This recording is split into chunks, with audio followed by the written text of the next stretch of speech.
Designers are breathing new life into marble. See how this material is carving itself out a new reputation. Marbled walls, a marbled floor, ceiling and bar. It was a gamble, but this new Parisian restaurant won the 2011 Fooding Festival Prize for Interior Design. Marble is making its comeback into the world of design. In some ways, the main feature is bringing people in. There's a certain depth. There's a city and the reflections on the marble. We have created depth. This was part of the challenge of this space, which was a very small space to work with, and we have tried to make it seem larger. A minimalist decor blending different materials. We thought that by combining marble, mirrors, wood, we would create a durable combination for this space. Something both very cold and very warm at the same time. We like this enigmatic nature. Clément Blanchet has used traditional white marble from Carrare in Italy. But nowadays, marble masons travel all over the world to bring back treasures from Madagascar, Angola and also Brazil. This is a natural cluster of flint. It's 900 million years old. These stones were trapped in magma. Ces galets, en fait, se sont retrouvés enfermés dans un magma. Different colours, new shapes and often very rare pieces which give another dimension to our interiors. Designers take the concept a lot further. They use marble for door accessories, and they use it to make furniture. There is a wide range of colours, an exceptional palette, and designers, clients and customers say to us, "I didn't realise nature was so beautiful." Modern technology means the marble can be worked at high precision levels, sometimes resulting in astonishingly intricate shapes. Designers adore it, and so do contemporary artists. Over the past 5 years, we've realised that marble is no longer considered to be a traditional material from the Michelangelo era or the cathedral period and so on.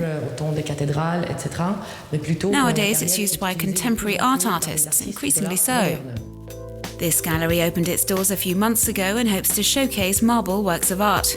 Well-known architect Mario Botta is currently exhibiting here with a collection of a dozen or so vases.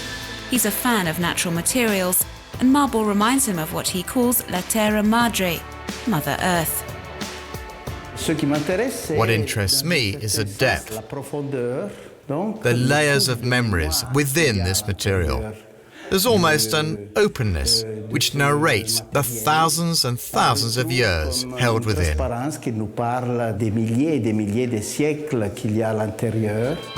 Marble remains a luxury material, but having a small piece of the Earth's history in your home is priceless. Interior architect Frédéric Tabary uses salvaged materials to help combat waste. We meet this socially responsible architect. Frédéric Tabary is an all-rounder in building and design. Interior architect, designer and contractor, he's invited us to see his new site in Nantes, France, a house with an area of over 300 meters squared. It used to be a warehouse. This building used to take up all of the space behind.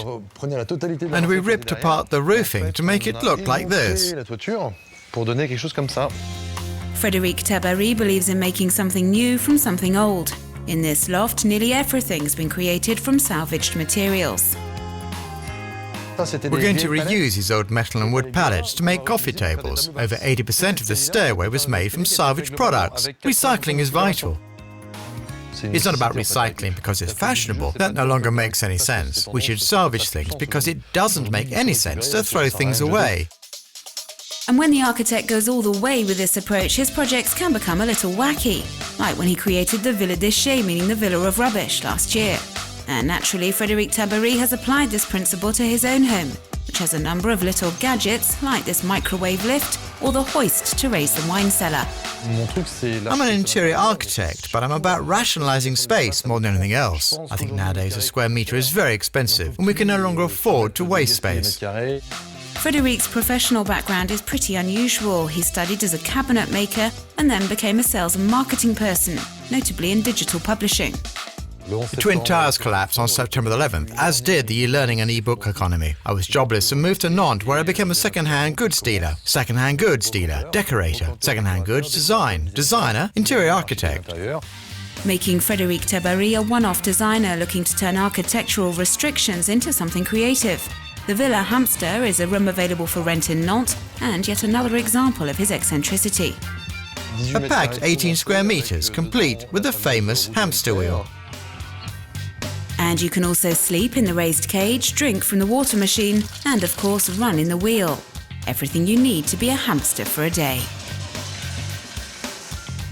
To do it properly, you need to put on the hood. It's all part of the fun. It's important to have a laugh, and this is also what architectural design is about. It's about thinking outside the box and letting your hair down. And Frédéric Tabary is certainly not lacking imagination. After the hamster villa and the villa of rubbish, the architect's now attempting the paper villa. It's a paper wave that's going to travel up the Loire from Saint-Nazaire up to Nantes. We're going to transform this paper wave into paper bricks and make the paper villa out of these bricks. And the paper villa will become a self-catering cottage for summer 2012.